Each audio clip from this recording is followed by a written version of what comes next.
So one day, this guy goes on a TV show, Divorce Court. He and his wife have been having problems lately because apparently he's been cheating on her. Were you cheating on her, Mr. Burns? Absolutely. And I told her, I'm not gonna lie. Yeah, I was cheating on her. Now his name is Ronnell, and he's obviously been cheating, but no one knows who he's been cheating on his wife with. However, it's speculated that it's this woman, Keianna. And people speculate that because shortly after this episode of Divorce Court, Ronnell leaves his wife and he starts dating Keianna. Now, between Ronnell and Keianna, they have 8 kids, which is a lot. And it's expensive. But that's fine, because Ronnell and Keianna, they have all these side hustles to keep them afloat. She owns a couple of hair salons. She's also kind of an influencer, so she's always flexing online to all her followers, while he is an entrepreneur. And he has an online business where he coaches other entrepreneurs. So he's also always flexing on social media too, like trying to show off how successful he is. They're also both apparently super religious. In fact, one of his side hustles is that he owns his own ministry business. Because we focus and we know why God put us on this earth, and it's to make an impact on people's lives. So anyway, Ronnell and Keianna are about to be real successful. So they get married and they go into business together. Hi, I'm Ronnell Burns, and this is my lovely wife, Keianna Burns. Hi.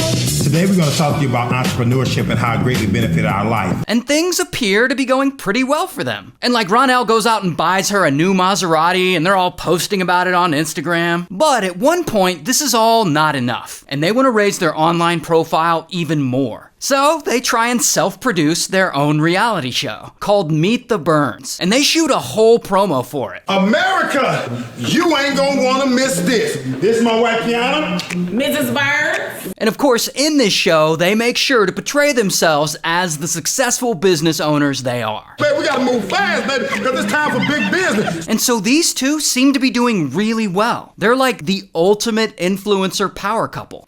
Until. Here's the thing. Ronnell and Keianna project a lot of success online. But behind the scenes, things are different. They're actually struggling financially. In fact, almost all of their business ventures are failing. The only semi-successful ones they have are her hair salons. But apparently that's just not enough to keep them afloat. Mostly because they've been spending a lot of money on stupid shit in order to flex on social media. And soon enough, all this spending catches up to them. And they've racked up over $500,000 in debt. Debt that they're just not able to pay back. So then, boom, they file for bankruptcy. And this really sucks for them. But of course, they don't post that part on social media. No, they keep flexing and projecting that image of the ultimate entrepreneur power couple. And they act like nothing is wrong. In fact, 2 years later, despite their financial troubles, they decide to move the whole family to a bigger city. One where they'll have even more business opportunity. Atlanta. And of course, while they're there, they keep flexing online. And they just keep spending money. And they rent a huge 5,200 square foot house with 5 bedrooms and 7 bathrooms. And they allegedly tell their followers, not that they're renting it, but that they bought it. Now, despite them projecting all this success online, again, behind the scenes, things are different. The big move to Atlanta just doesn't seem to be going great for them. And it's been particularly hard on Keianna, who's been having some really bad days since she moved there. And to make it worse, at some point, life just drops a bomb on her. She finds out that Ronnell has allegedly been cheating on her. Similar to what he had done to his previous wife, now he's doing it to her. I'm not gonna lie.